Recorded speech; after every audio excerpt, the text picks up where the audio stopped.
Hello future doctors, welcome back to my channel heal with homeo में आपका स्वागत है। आज हम पढ़ेंगे what happen when two similar disease meet in human organism, जो कि एफोरिज्म 44, 45 और 46 में दिया हुआ है। तो चलिए शुरू करते हैं। When two similar disease occur together in a person, a special reaction take place. जब किसी व्यक्ति में दो सिमिलर डिसीज मतलब साथ में आते हैं, तब एक स्पेशल रिएक्शन होती है। यहाँ सिमिलर डिसीज़ का मतलब है कि ऐसी दो डिसीज जिनके सिम्टम्स कैसे होंगे, सिमिलर होंगे। और जो मीनिंग है डिसीज़ का, सिमिलर डिसीज़ का, वो एफोरिज्म 43 में दिया हुआ है। हम दो डिसीज़ कब कहेंगे कि दो डिसीज़ सिमिलर है? जब उसके सिम्टम्स कैसे होंगे, सेम होंगे। सबसे पहले they produce similar symptoms, they affect same organ and they disturb the vital force in the same way. तब हम बोलेंगे कि ये कौन सा डिसीज़ है, सिमिलर डिसीज़ है।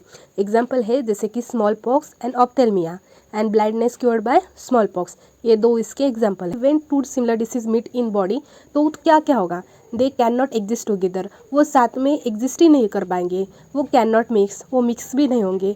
वो रिपेल भी नहीं करेंगे एक दूसरे को, सप्रेस भी नहीं करेंगे। और जो स्ट्रॉन्गर सिमिलर डिसीज होगा वो क्या करेगा, डिस्ट्रॉय करेगा वीकर को, परमानेंटली वीकर को डिस्ट्रॉय कर देगा। देन हम देखेंगे अब उसके मैकेनिज्म ऑफ एक्शन। से पहले क्या होगा, डिसीज हमारी बॉडी में आएगा, वाइटल फोर्स को डिस्टर्ब करेगा, फिर वाइटल फोर्स वीक होगी, strong similar disease enter, act on the same organ and tissue, then competition होगा सेम प्लेस के लिए, देन स्ट्रॉन्गर डिसीज डोमिनेट होगा और वो उसकी जगह क्या करेगा, ऑक्यूपाई करेगा और उस पार्ट पर अफेक्ट करेगा। और जो वीकर डिसीज है वो क्या करेगा, उसकी पावर लूज हो जाएगी और वो डिसअपियर हो जाएगा। ये है mechanism action of the body when two similar disease meet in human organism. Then हम अब देखेंगे इसका रोल क्या है, मतलब वाइटल फोर्स का रोल देखेंगे। According to doctor Hahnemann, disease is disturbance of vital force. हाँ, ये सही है कि जो डिसीज होता है वो वाइटल फोर्स के डिस्टर्बेंस की वजह से होता है। जो फर्स्ट डिसीज होता है वो डिस्टर्ब होता है वीकली, और जो सेकेंड सिमिलर डिसीज होता है वो डिस्टर्ब होता है मोर स्ट्रांगली। मतलब जो फर्स्ट डिसीज होता है वो डिस्टर्ब करता है वीकली, मतलब कम डिस्टर्ब करता है वाइटल फोर्स को as compare to the second disease.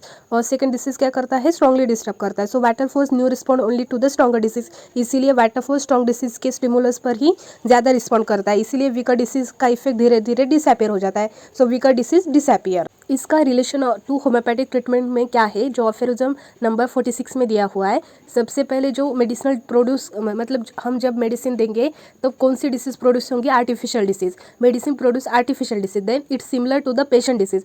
और जो पेशेंट के मतलब पेशेंट में जो डिसीज होंगी उससे कैसी होंगी, वो सिमिलर होंगी। And it is stronger in dynamic for, मतलब जो मेडिसिनल आर्टिफिशियल डिसीज होंगी वो कैसी होंगी, स्ट्रॉन्गर होंगी नेचुरल डिसीज से। सो medicine remove the natural disease. So medicinal disease क्या करेगी, नेचुरल डिसीज को रिमूव कर देगी, just like a stronger similar disease remove weaker one.